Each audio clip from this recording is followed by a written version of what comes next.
जब भी हम इंडियन सिनेमा के ही मैन की बात करते हैं तो जहन में सिर्फ और सिर्फ एक ही चेहरा आता है, धर्मेंद्र। आज हम जानेंगे उसी लीजेंड की कहानी, एक ऐसा सितारा जिसकी चमक आज भी, दशकों बाद भी बिल्कुल वैसी ही है। तो चलिए आज उनके इस शानदार सफर को 5 हिस्सों में समझते हैं। सबसे पहले उन्हें बॉलीवुड का असली हीमैन क्यों कहा जाता है। फिर देखेंगे उनका पंजाब के एक छोटे से गांव से माया नगरी तक का सफर। इसके बाद बात होगी सिनेमा पर उनके लंबे राज की। फिर जानेंगे पर्दे के पीछे की उनकी दुनिया और आखिर में समझेंगे कि उनकी विरासत इतनी अमर क्यों है। तो शुरू करते हैं पहले सवाल से, बॉलीवुड के असली ही मैन। देखिए, कोई भी एक्टर एक आइकन कैसे बनता है। धर्मेंद्र के केस में यह कहानी एक बहुत ही खास टाइटल से शुरू होती है।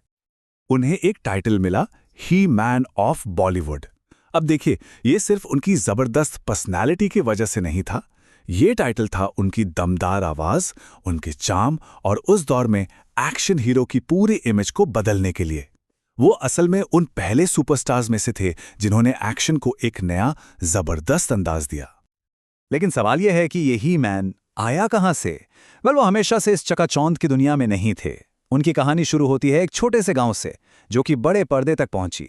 ये सच में एक आम लड़के के बड़े सपनों की कहानी है। तो उनका पूरा नाम है धर्म सिंह देओल। 1935 में पंजाब के लुधियाना में एक गांव है नसराली। वहां एक सीधे साधे जाट सिख परिवार में उनका जन्म हुआ था। और शायद यही वजह है कि गांव की वो मिट्टी, वो सादगी आज भी उनके अंदाज में झलकती है। अब देखिए, बचपन से ही फिल्मों का बड़ा शौक था उन्हें, और जैसा कि हम सबके साथ होता है, उनका भी एक आइडल था, एक हीरो, और वो थे लेजेंडरी एक्टर दिलीप कुमार साहब। उन्हीं को देखकर उन्होंने ठान लिया कि बनना तो एक्टर ही है। तो ये सपना पूरा कैसे हुआ? कहानी में एक बड़ा ट्विस्ट आया 1958 में। उन्होंने फिल्म फेयर का एक टैलेंट हंट जीता और बस वो उनके लिए मुंबई का टिकट बन गया।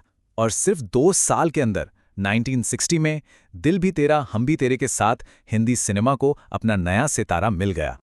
और एक बार जब उन्होंने इंडस्ट्री में कदम रखा, हाँ, तो फिर क्या था, उन्होंने पीछे मुड़कर देखा ही नहीं। ये वो दौर था जब धर्मेंद्र ने सिनेमा पर दशकों तक राज किया। जरा उनकी फिल्मों की रेंज तो देखिए। एक तरफ शोले का वो बिंदास वीरू, धर्मवीर का जबरदस्त एक्शन, तो दूसरी तरफ चुपके चुपके जैसी हल्की फुल्की कॉमेडी और सत्यकाम जैसी सीरियस आर्टिस्टिक फिल्म। मतलब कमाल की वर्सेटिलिटी थी। और पता है, यही बात उन्हें सबसे अलग बनाती है। वो किसी एक इमेज में कभी नहीं फंसे। रोमांटिक हीरो वो भी थे, एक्शन स्टार बिल्कुल, कॉमेडी किंग उसमें भी माहिर। मतलब उन्होंने हर रोल को सचमुच जिया, और शायद यही उनकी इतनी लंबी सक्सेस का सीक्रेट है। अच्छा, ये तो हुई पर्दे की बात, लेकिन पर्दे के पीछे उनकी जिंदगी कैसी थी? चलिए अब उस पर एक नजर डालते हैं। उनकी पर्सनल लाइफ की बात करें तो धर्मेंद्र जी ने 2 शादियां की। पहली शादी 1954 में प्रकाश कौर जी से हुई, जिनसे उनके 2 बेटे हैं, सनी देओल और बॉबी देओल, जिन्हें हम सब जानते हैं, वो खुद भी बड़े स्टार्स हैं। और फिर 1980 में उन्होंने अपने समय के सुपरस्टार हेमा मालिनी जी से शादी की। उनसे उनकी 2 बेटियां हैं, ईशा और अहाना देओल। एक्टिंग के अलावा उनकी जिंदगी का एक छोटा सा चैप्टर राजनीति से भी जुड़ा है। 2004 में वो भारतीय जनता पार्टी की तरफ से बीकानेर से सांसद भी चुने गए। हालांकि पॉलिटिक्स में वो ज्यादा एक्टिव नहीं रहे, क्योंकि उनका दिल तो हमेशा सिनेमा में ही बसता था। तो अब आते हैं आखिरी और सबसे जरूरी हिस्से पर, उनकी विरासत पर। आखिर धर्मेंद्र की लेगेसी है क्या? उन्होंने इंडियन सिनेमा को ऐसा क्या दिया जो आज भी याद किया जाता है? 60 साल से भी ज्यादा का करियर, जरा सोचिए, 6 डेकेड्स।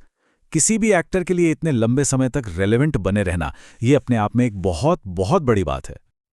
और जाहिर है, उनके इस लाजवाब सफर को पहचान भी मिली। 1997 में उन्हें फिल्म फेयर का लाइफ टाइम अचीवमेंट अवार्ड मिला, और फिर 2012 में भारत सरकार ने उन्हें देश के तीसरे सबसे बड़े नागरिक सम्मान पद्म भूषण से नवाजा। तो आखिर में हम धर्मेंद्र को किस लिए याद रखते हैं?